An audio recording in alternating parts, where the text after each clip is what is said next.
Ya, pertama sekali kita mengucapkan salam Pak, kemudian menyapa anak bagaimana keadaan dan melihat kondisi anak. Setelah itu kita mulai dengan berdoa. Kemudian setelah itu kita lanjutkan dengan mungkin barangkali memberikan persepsi kepada anak tentang pelajaran yang lalu. Kemudian memberikan motivasi juga kepada anak dan menjelaskan tujuan pembelajaran kita hari ini itu tentang kegiatan pendahuluan, Pak. Kemudian untuk kegiatan inti kita mengkondisikan anak apakah sudah siap untuk stop. Iya, Pak. Saya kan cuma Bapak sudah tadi membuka ya. Iya, Pak. Di sekolah Bapak ini apakah sudah menggunakan kurikulum Merdeka? Dan sekarang baru 4 kelas, Pak. Kelas sudah 2 tahun ini Pak, kelas 1 4, kemudian sekarang masuk kelas 2 sama kelas 5 Pak. Jadi kelas mengajar di kelas berapa? Semua kelas? Sebelumnya iya Pak, tapi sekarang karena sekolah kita di regrouping Pak, biasanya kami di komplek itu ada 4 sekolah.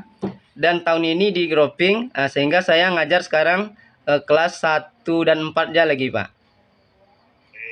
Kelas 4 ya. Ya. Kelas 1 itu kan kelas rendah. Ya. Apa modul yang Bapak kirimkan ke tadi saya buka modul Bapak itu nggak bisa, bahan Bapak itu nggak bisa dibuka. Coba Bapak cek lagi nanti atau besok ya. Nggak bisa dibuka bahan yang Bapak kirim itu. Tadi saya udah buka, nggak tahu kenapa itu, apa kendalanya. Oh iya, kalau Pak. nggak bisa minta tolong aja sama siapa yang bisa.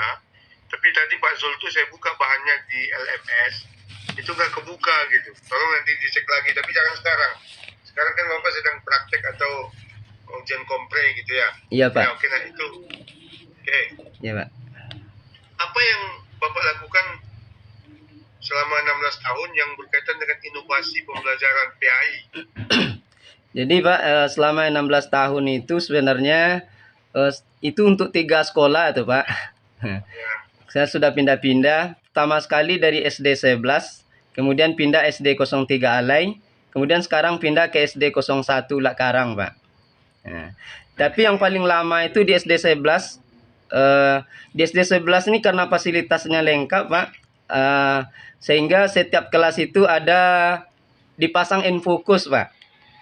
Dipasang infokus sehingga kita boleh dikatakan saya mengajar itu tidak menggunakan spidol lagi Pak gitu kan. Kita hanya memberikan tayangan, membuat PowerPoint sebagai media, kita sesuaikan dengan materi pembelajaran. Jadi untuk SD 11 itu memang fasilitas cukup gitu Pak. Jadi inovasi di situ bisa kita tampilkan melalui media. Kemudian kita cari bahan-bahan seperti di YouTube, banyak video-video yang berkenan yang sesuai dengan materi pembelajaran kita Pak. Nah. Ya. Ya. Apakah itu dapat membantu meningkatkan di sekolah Bapak masih ada istilah KKM sebelumnya? Sebelumnya iya Pak, ada Pak. Sekarang istilah itu apa gantinya? Ada gantinya atau nggak dipakai lagi? Kalau sekarang di kurikulum Merdeka itu namanya KKTP namanya Pak. Oke. Ya. Itu kan substansinya sama. Sama Pak. Di sekolah yang baru ini berapa KKTP-nya? Untuk kelas tinggi itu 80 Pak. 10 ya? Iya. Pak Zul bisa bandingkan dengan sekolah yang lain yang lebih seperti SD 3 Ale itu termasuk bagus ya? Iya Pak. Nah itu waktu Bapak di situ berapa KKM-nya atau KKTP-nya itu? Waktu saya di situ tuh tahun 2013 mungkin masih KTSP waktu itu Pak.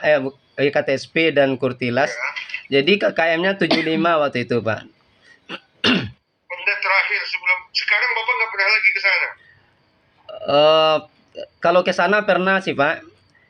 Cuman tidak ada pembahasan tentang apa ini yang pokoknya kriteria kelulusan minimal itu atau apakah tidak terjadi perubahan selama Bapak tinggalkan?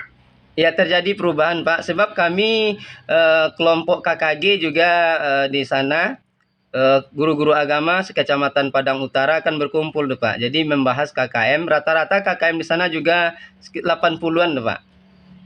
Berarti dengan sekolah Bapak yang sekarang hampir sama gitu. Ya hampir sama lah Pak. Menurut Bapak itu di Padang termasuk paling tinggi atau gimana? Belum ya? Standar lah Pak. Nah, maksudnya masih ada yang di atas itu. Masih ada Pak, masih ada yang di atas itu start 82, 83 gitu kan. Itu di mana sekolahnya Pak? Yang Bapak tahu?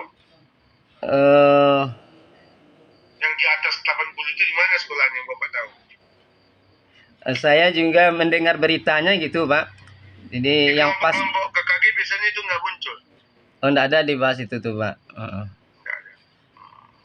Nggak muncul gitu. Iya. Dalam kegiatan KKG biasanya apa yang dibahas Pak? Biasanya yang dibahas itu berkenaan dengan pertama perangkat pembelajaran, kemudian soal-soal juga. Nah itu yang sering dibahas itu Pak.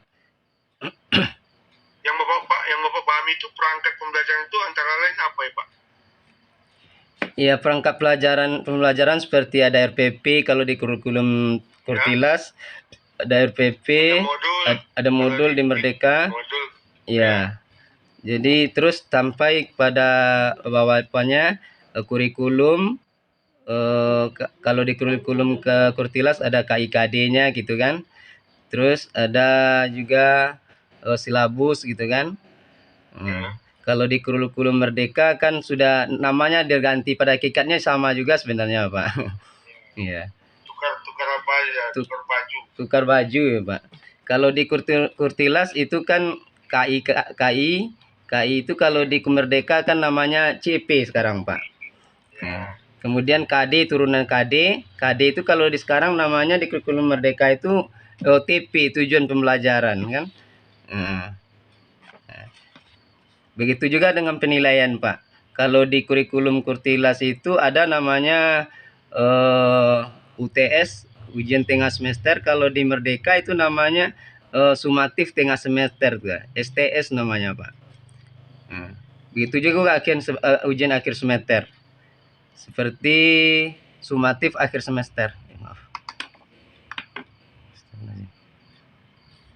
Ya, ada.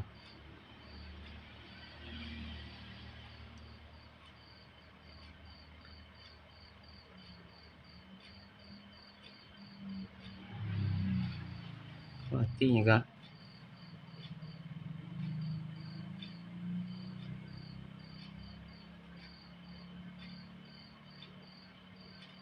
Habis.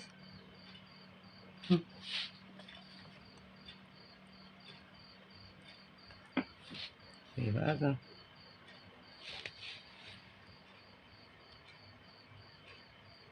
Sama-sama Pak. Ya, oke. Makasih Pak. Ya, Pak Zul. Iya Pak. Alah, Pak Zul dijero le aman sampai ke belakang, sampai ke ujung ke Pak Zul. Insya Allah mudah-mudahan Pak. Oke. Apa Bapak tadi di semua kelas Pak Zul? Ya kalau sekarang kelas 1 sama kelas 4 lagi Pak. Biasanya di kelas 4 iya. Pak. Di kelas 4. Iya Pak. Bapak pernah menggunakan PJBL di kelas 4 ini Pak Zul? Untuk PJBL mungkin khusus tentang pembelajaran Al-Quran sih Pak. Yaitu tentang keterampilan membuat kaligrafi Pak. Sehingga tulisan indah. Sehingga di kelas 4 atau di kelas 1 Pak? 4? Kelas 4 Pak. Hah? Di kelas 4 Pak. 4 ya. Iya. Apa yang Bapak lihat hasilnya? Pada waktu itu diterapkan, apa hasilnya yang Bapak lihat? Ya, setelah kita mencoba untuk memberikan pemahaman tentang kaligrafi, itu bermacam-macam juga hasilnya Pak. Ada yang anak ini memang tidak bisa sama sekali kan. Kemudian baik dari segi kerapiannya gitu kan. Kemudian ada juga yang bervariasi, ada yang menarik gitu Pak, sehingga bisa dijadikan media juga sebenarnya Pak bagi saya gitu kan. Kira-kira ada berapa yang Bapak anggap bisa itu? Mungkin ini tidak banyak deh Pak. Barangkali mungkin hanya tidak cukup separuh deh Pak. Nah, apa kira-kira masukan yang bisa Bapak atau feedback dari kenyataan ini? Iya Pak. Barangkali usaha yang kita lakukan mungkin anak-anak kita suruh lagi untuk lebih berusaha untuk membiasakan menulis baik di TPQ barangkali Pak, di TPQ atau di tempat lain, ataupun di sekolah kita mencoba untuk mengajarkan bagaimana cara penulisan gitu Kak Pak. Secara kurikulum ada nggak materi khat itu atau menulis indah itu? Nggak ada kan? Nggak ada Pak. Cuman ketika kita biasanya di kelas 6 kita tampilkan Pak, ketika anak-anak kita ujian akhir, ada ujian keterampilannya Pak.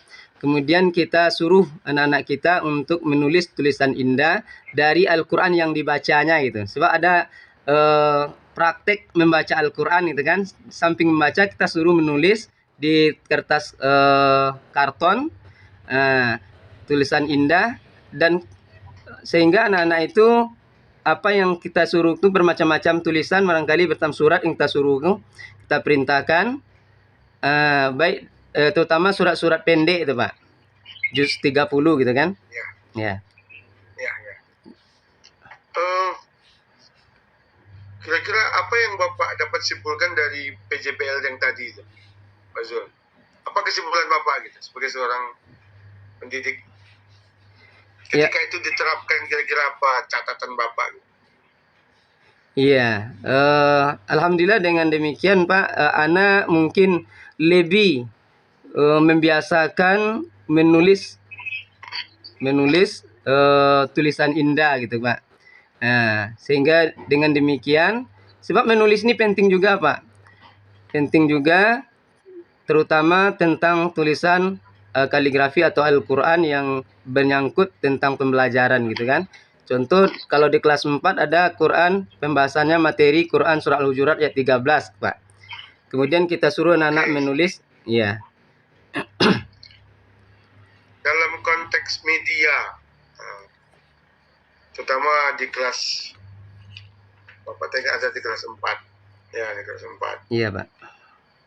Apa media yang sering ya, atau yang ya banyak digunakan dalam pembelajaran PAI kelas 4? Ya, untuk kelas 4 biasanya kita sesuaikan dengan materinya Pak. Biasanya saya memakai PowerPoint Pak, dengan alat bantu InFocus. Kita tayangkan sesuai dengan materi yang ada di buku. Kemudian kita cari juga bahan-bahan yang ada di YouTube seperti video, dan kita sesuaikan dengan pembelajaran ketika itu Pak. Kalau seandainya pembelajaran Al-Quran, kemudian kita carikan video berkenaan dengan materi Quran Surat Al-Hujurat. Kemudian juga kalau seandainya materinya tentang iman, kita juga carikan video atau materi apa lain, media lain berkenaan dengan iman kepada Allah misalnya Pak. Nah itu biasanya Pak. Pak Zul. Ya Pak. Oh, dalam evaluasi Pak Zul terlibat di KKG untuk membuat soal-soal evaluasi, soal-soal ujian? Untuk soal ujian sudah lama enggak Pak. Sebab kami bergantian biasanya Pak. Kami ada 34 SD Kecamatan Padang Utara. Biasanya kami itu bergantian membuat soal itu Pak. Untuk belakangan ini 5 tahun belakang ini enggak dapat jatah gitu Pak. Apakah Pak Zul pernah mendengar soal hot? Iya Pak. Pak Zul bisa contohkan satu soal saja mengenai soal yang hot di sekolah Pak Zul. Barangkali dalam materi pembelajaran kelas 4 Pak, tentang keberagaman lah Pak. Ya. Tentang keberagaman. Sebutlah sebut optionnya gitu. Yang Bapak ingat saja, tentu sudah sekian tahun tentu pasti ada yang dalam bentuk soal, apa soalnya kira-kira gitu, dan kira-kira apa optionnya dan apa jawaban yang benar di antara option itu. Mungkin dalam pembelajaran Quran surat Al-Hujurat, Pak. Di situ kita mencoba untuk memberikan soal tentang hukum tajwidnya, Pak. Misalnya Quran surah Al-Hujurat ayat 13, ya ayuhan nas inna khalaqnakum min dzakari wa unsa wa ja'alnakum syu'uban wa qabaila lita'arafu, misalnya, Pak, sampai akhir. Kemudian kita garis bawahi beberapa kalimat dari surat tersebut. Misalnya kita garis bawahi ya ayuhan nas. Terus waja'al inna khalaqnakum gitu, Pak. Kita garis bawahi. Kalimat yang bergaris bawah hukum tajwid yang terdapat pada kalimat yang bergaris bawah adalah gitu, Pak. Mungkin opsinya mungkin mat. Itu hotnya di mana, Pak? Hotnya di mana? Ya, artinya anak berusaha mencari. Yang sebut itu bisa kita cari hotnya. Umpamanya makna dari ya ayuhan nas,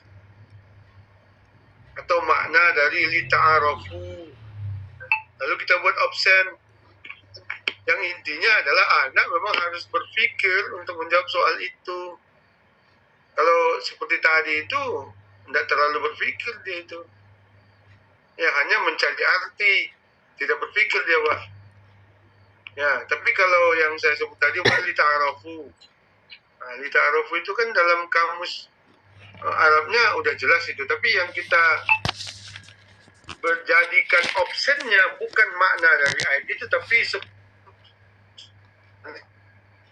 ayat itu gitu. Sehingga anak-anak bisa menjawab benar kalau dia memang sedikit berpikir gitu. Kalau tidak, salah dia. Ya, soal hot itu sebetulnya mengajak siswa untuk berpikir agak tinggi dia.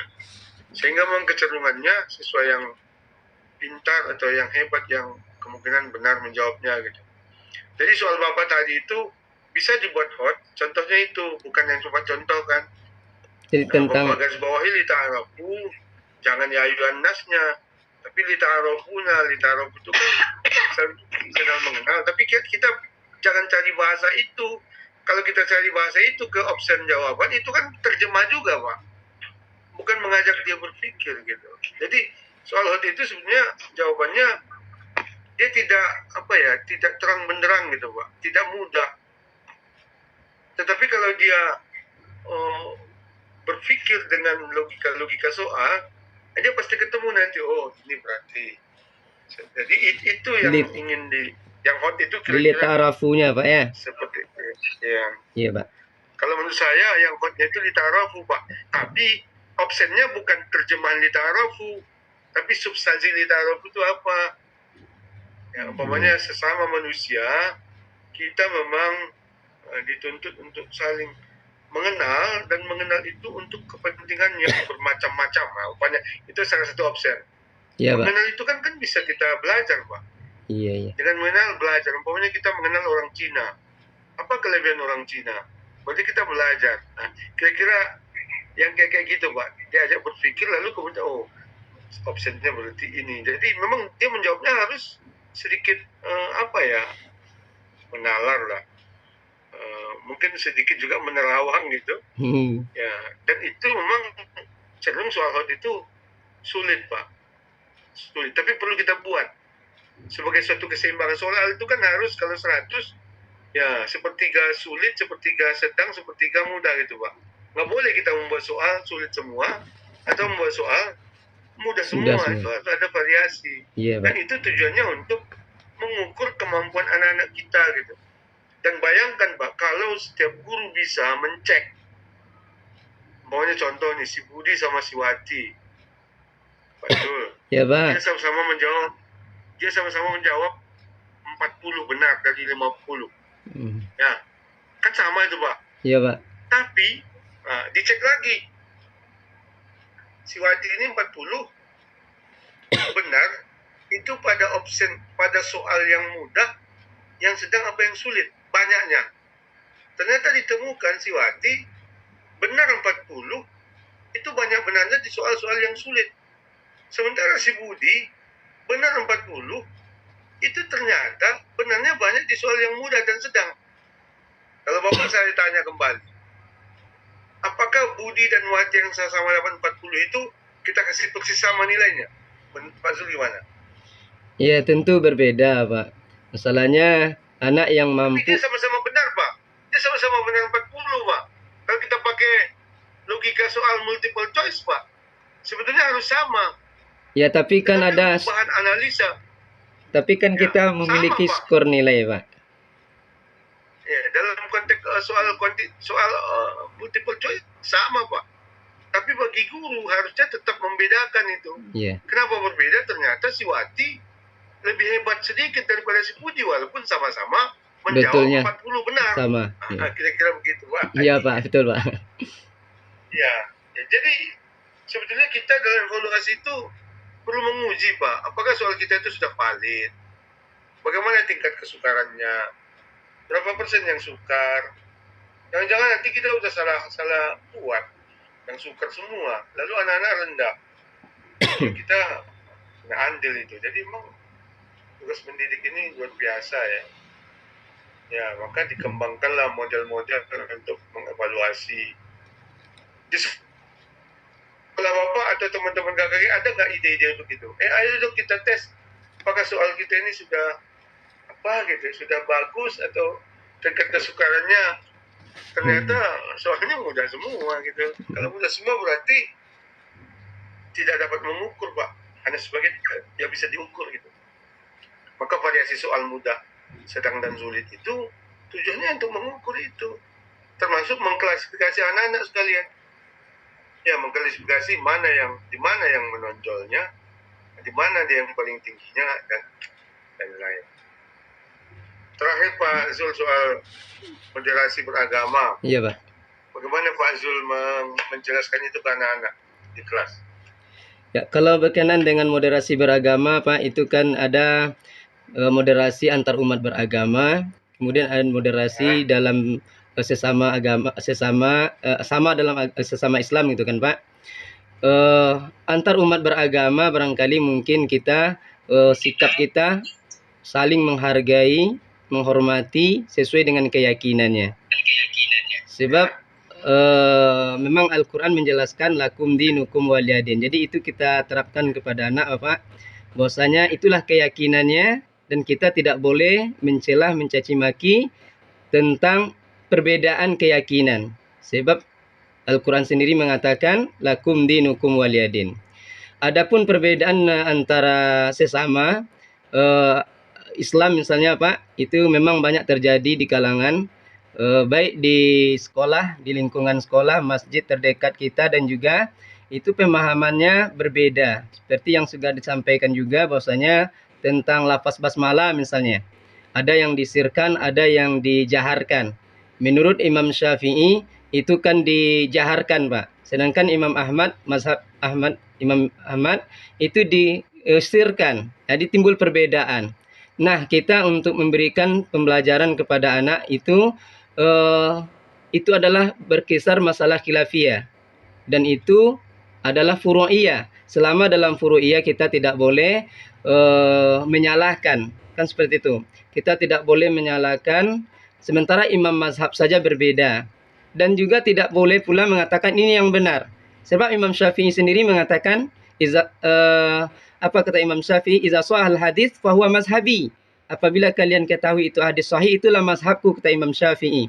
Maka oleh karena itu kita harus saling menghargai, menghormati di dalam perbedaan. Jangan sampai nanti perbedaan antara satu dengan yang lainnya menjadikan kita berselisih atau bertengkar dan bahkan berantem. Apalagi saat ini Pak, banyak permasalahan moderasi seperti itu. Permasalahan-permasalahan, perbedaan-perbedaan yang terjadi di kalangan masyarakat lingkungan kita, banyak tidak bertegur sapa dan bahkan saling mempojokkan gitu Pak. Nah, oleh karena itu sikap kita adalah menghargai, menghormati perbedaan tersebut. Selama perbedaan itu tidak apa namanya? Selama perbedaannya itu tidak terlalu apa gitu kan? Nah, jadi oleh karena itu kita hargai, kita hormati perbedaannya sesuai dengan pendapat dan keyakinannya. Nah, itulah moderasi beragama sama kita, Pak. Ya, jadi kan ada di kita ini orang Islam, sekelompok orang Islam menyatakan mereka apa yang benar, yang lainnya salah gitu kan. Iya, Pak. Nah, itu yang sebetulnya anak-anak kita harus didewasakan dari kecil gitu ya. Iya, Pak. Bahwa soal furu itu atau soal ranting-ranting itu, soal furu ya itu jangan menjadi persoalan yang sampai membuat kita berantem atau iya, berselisih. itu berkonflik lah secara horizontal ya. Tapi di negeri kita ini kayaknya ya banyak, Pak. Kelompok yang seperti itu ya selalu tidak bisa. Ya ada kelompok ya dia mencap dia paling benar ternyata salah, itu kan sebetulnya sombong sudah kan. Iya, Pak. Sombong. Ya, sombong. Saya kira sombong ya. Ada kelompok-kelompok. Dan anak-anak kita harus diajar tidak sombong dalam beragama. Ya, pelajari, yakini, amalkan. Pelajari, yakini, amalkan. Pelajari, yakini, amalkan. Suatu saat ketika ada yang baru dan kita anggap itu benar, lebih afdol, lebih apa itu kita harus ikut. Ya, nggak boleh fanatik harga mati gitu. Iya, Pak. Oh enggak, guru ambo dulu mengecek isu itu nggak bisa tukar sampai mati lah. Itu kan pemahaman seperti itu harus kita ajarkan dari kecil supaya anak-anak kita ini terbiasa dengan mengalami perbedaan dan menyikapi perbedaan itu tidak ekstrim gitu. Iya. Tidak ekstrim gitu. Saya kira itu. Terima kasih Pak Zul. Iya, Pak, sama, Pak. Ya, mudah-mudahan dengan PPG ini ada yang berubah, ya kemampuan berubah, yang atau ada juga yang lain mungkin akan nanti berubah atau bertambah, insya Allah. Ya, dan ya, tentu tugas mendidik ini ada tugas yang tidak pernah selesai gitu ya. Saya di perguruan tinggi, Bapak Ibu di sekolah, secara substantif kita ini kan mengajari ya, kalau di sekolah siswa, kalau di perguruan tinggi mahasiswa, ya substansinya sama walaupun levelnya berbeda, tidak akan pernah selesai. Dan kita perlu mengupdate, memperbaiki, menambah memperbaiki ya kemampuan kita, sehingga ya karena zaman berubah, tantangan berubah. Itu substansinya. Kepada Pak Zul, Bu Arianti, Bu Lupa, selesai ujian ini atau komplain ini, mudah-mudahan ya ini membawa satu mungkin semacam penyegaran sehingga Bapak Ibu makin siap lah ke depan. Ya, sama juga dengan saya juga selalu mengupdate ya, terutama materi ya, konten ya, begitu juga pendekatan, model, metode. Kita harus selalu update ya, memperbaiki karena zaman berubah. Ya, zaman berubah dan kita tidak mungkin ya tertinggal menghadapi anak-anak kita yang juga mengalami perubahan yang banyak sekali gitu. Ya, saya kira itu. Terima kasih. Saya panggil Bu apa tadi, masih ada Bu Dika? Masih ada? Nggak lagi Pak Jamani ada nih, tapi cuman mungkin dengar suara ya Bu Nurmalina juga saya lihat ada di layar ini. Dan kita tutup ya dengan sama-sama baca hamdalah. Alhamdulillahirabbil alamin. Ya Bu Ulfa karena di Padang ya, kalau sempat waktu datanglah ke kampus gitu. Iya, Bu Arianti terlalu jauh gitu. Pak Zul di Padang loh, sama-sama alumni ya. Cuman saya tidak alumni Bapak Ibu, saya dulu kuliahnya di Jakarta, bernasib dapat ya mengajar di Padang gitu, walaupun saya di Jakarta kuliahnya. Jadi saya tidak alumni yang kemudian dapat menjadi dosen di Fakultas Tarbiyah gitu. Ya, kebetulan bidang saya IPS ya, Oke, terima kasih. Assalamualaikum warahmatullahi wabarakatuh. Sama-sama Pak, makasih banyak Pak. Ya, sama-sama. Waalaikumsalam warahmatullahi wabarakatuh. Sama-sama. Ya, saya mau live. Iya Pak.